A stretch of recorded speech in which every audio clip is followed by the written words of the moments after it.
Podemos?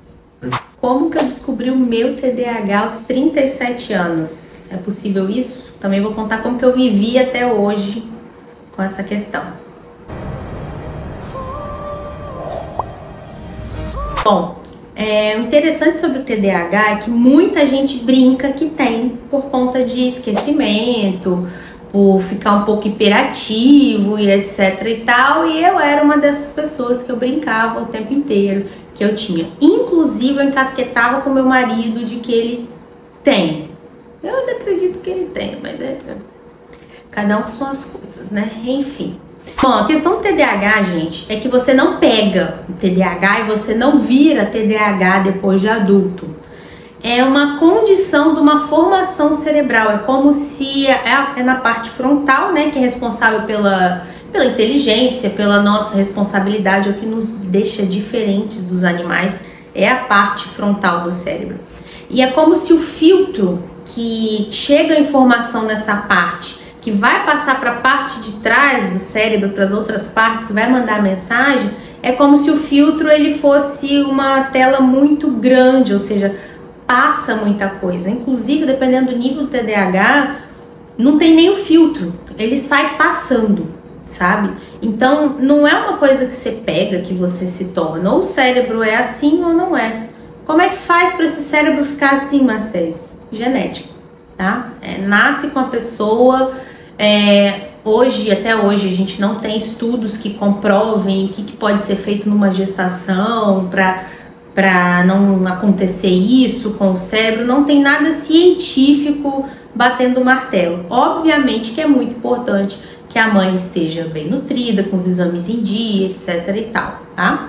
A minha gestação foi uma gestação comum, deu tudo certo comigo, enfim, não teve nada que aconteceu e falasse, isso aí provocou. Mesmo porque, como eu disse, é uma formação cerebral, não é nada que você pega.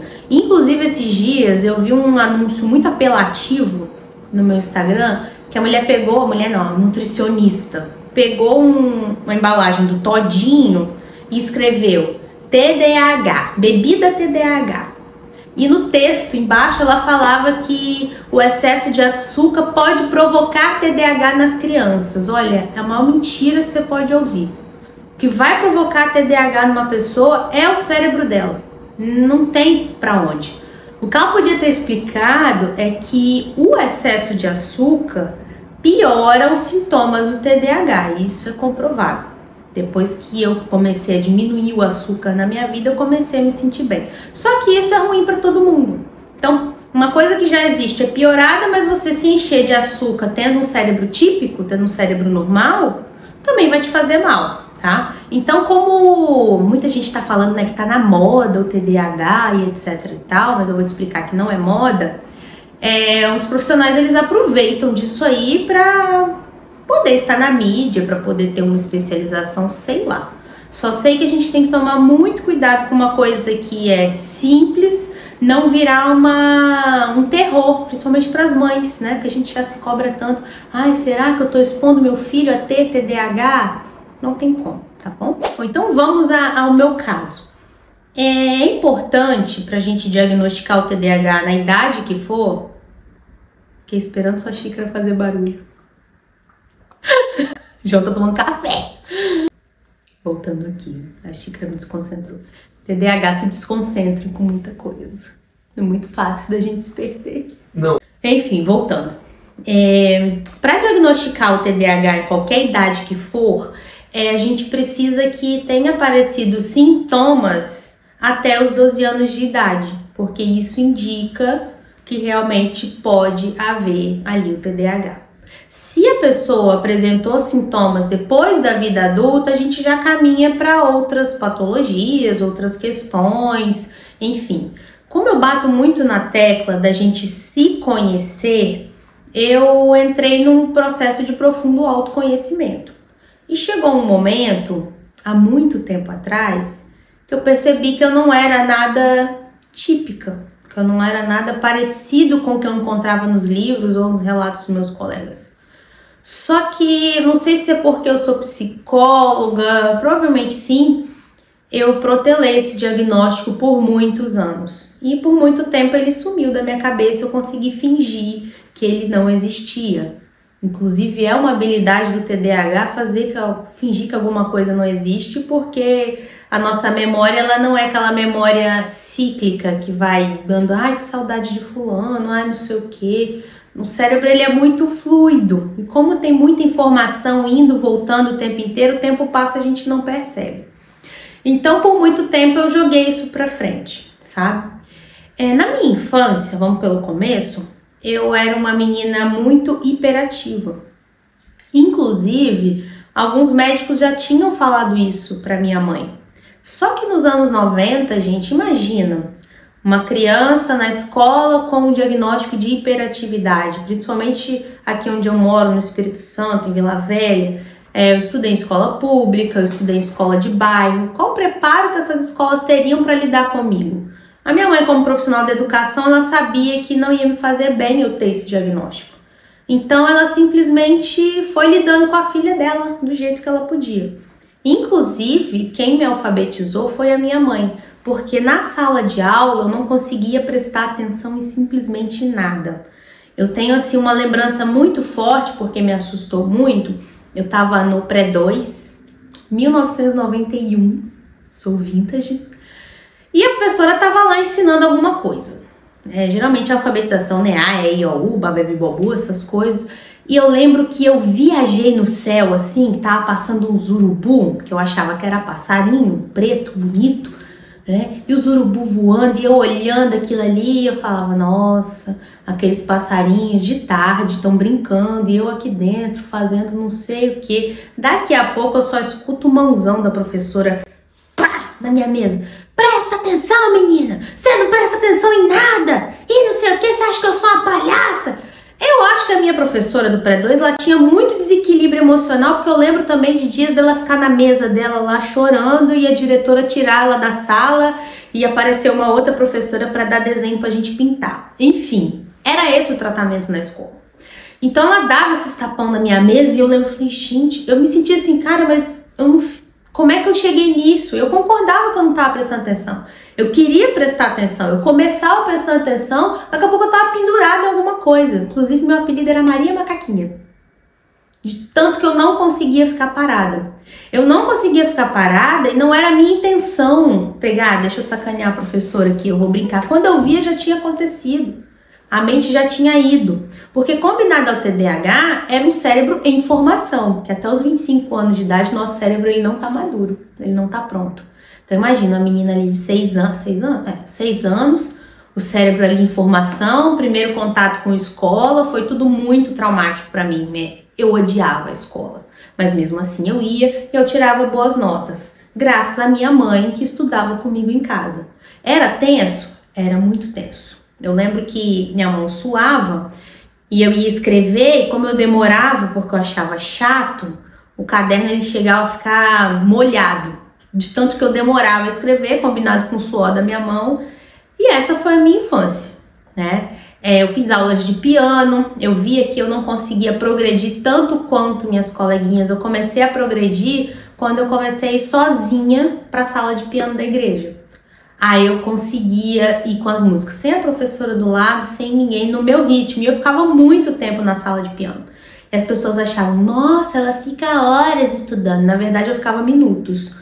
Porque eu demorava a conseguir pegar os acordes e provavelmente a minha mente dava as viajadas, aí eu voltava para a partitura.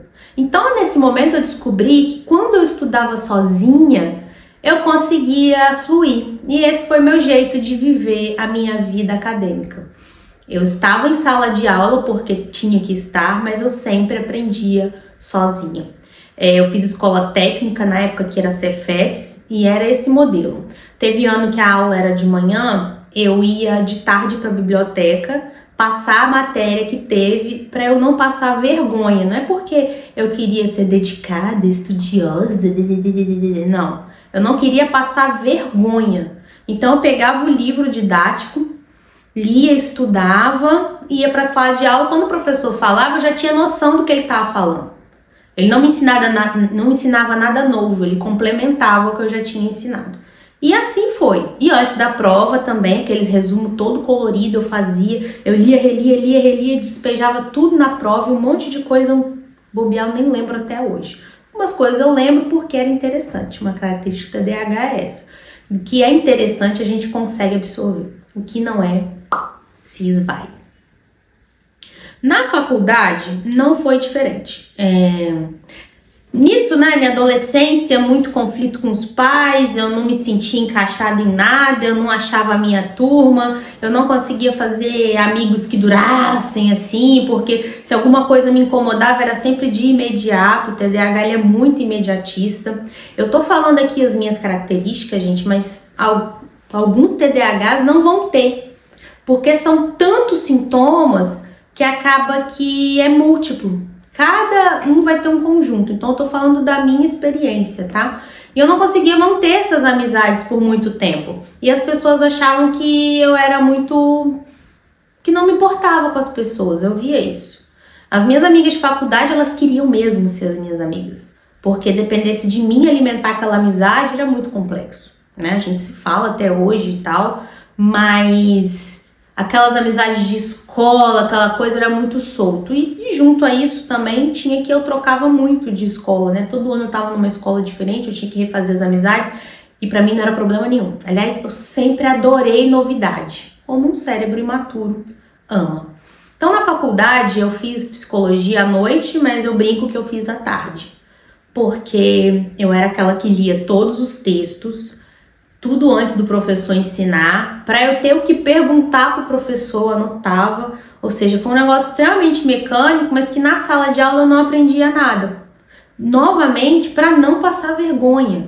Não é porque eu queria estar à frente de ninguém, era uma necessidade, porque se eu não fizesse isso, eu acabava não conseguindo. Então teve uma época que eu precisei trabalhar, estudar, e eu não estava conseguindo fazer isso. Aí a giripoca piou, porque eu não conseguia às vezes chegar de tarde, professor explicando e eu tentando. Aí o que eu fazia? Eu ia pro texto, o professor falando e eu ia pro texto, o professor falando e eu ia pro texto. Se caía alguma coisa na prova que não estava naquele texto, eu ia errar com certeza. Aí eu ia reclamar pro professor, não, mas eu falei isso em sala de aula. Os colegas falavam, ele falou em sala de aula.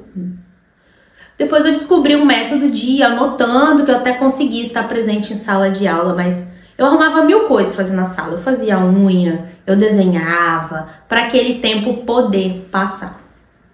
Enfim, quando já eu casei, aquela coisa toda, quando os gêmeos chegaram, por que eu cheguei a pegar o diagnóstico com 37 anos? Quando os gêmeos chegaram, a minha demanda aumentou excessivamente, aumentou demais. E eu achava que eu já era muito ocupada. Mas eu fiz umas anotações e eu vi que eu não era tão ocupada assim. Eu sempre demorei muito para fazer as coisas, muito mais que as outras pessoas. E isso pra mim, ok, é o meu tempo, é o meu jeito de ser, enfim. E com a chegada dos gêmeos eu vi que eu não tava conseguindo fazer nada. Nem da conta deles, nem das minhas coisas, eu fiquei igual uma barata tonta, minha vida parou. Nisso, como eu sou a louca da pós-graduação, quem é meu amigo de perto sabe, né, meus parentes, eu tava fazendo duas pós-graduações que eu tinha trancado na gestação, para terminar, que inclusive tem pós-graduação minha que tá sem TCC até hoje, porque eu achei chato, não consegui fazer e ficou por isso mesmo. E com os gêmeos e também aqui com o consultório, porque eu tranquei na gestação, porque a gente fica sem energia, aquela coisa toda. E aí, como é que eu fico?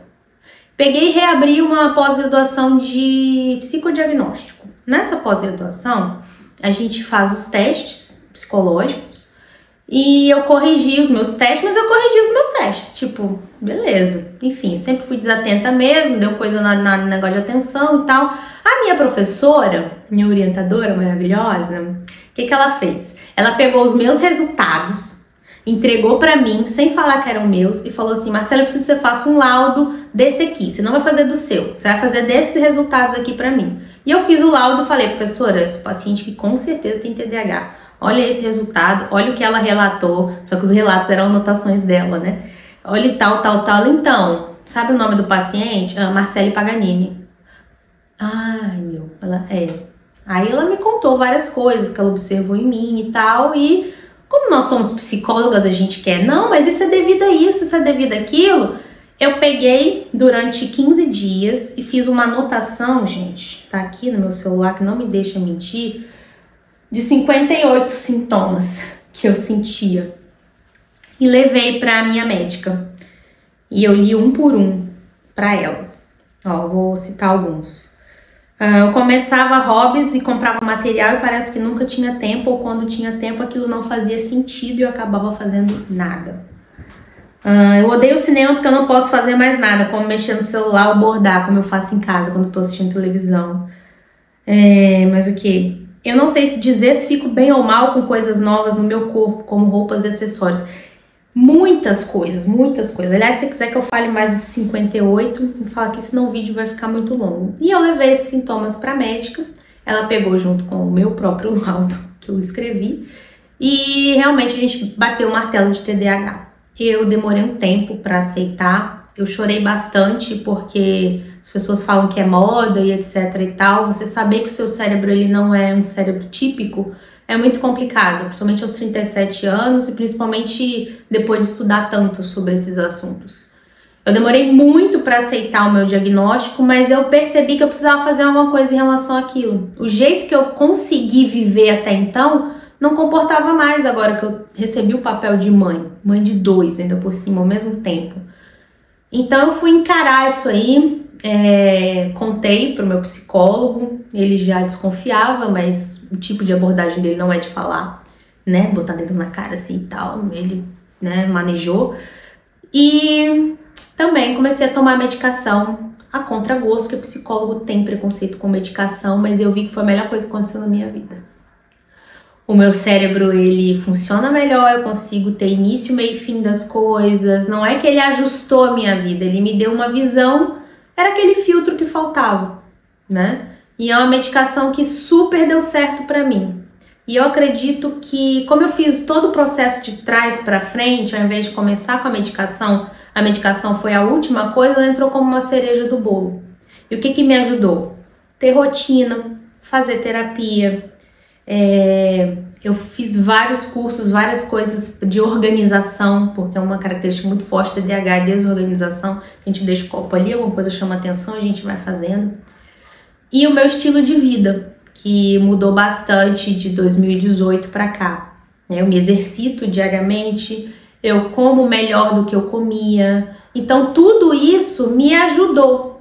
Mas quando chegou mais um papel, não segurou, entrei com a medicação e eu não tive efeito colateral de medicação, eu não precisei assim de uma adaptação sinistra. Então ela veio para somar e isso ajudou bastante. Então agora eu estou estudando um pouco mais sobre o TDAH, mais do que eu já sabia, que eu achava super interessante. Tenho pacientes aqui que eu ajudo e agora provavelmente eu vou falar mais sobre isso aqui no canal e nas minhas redes sociais.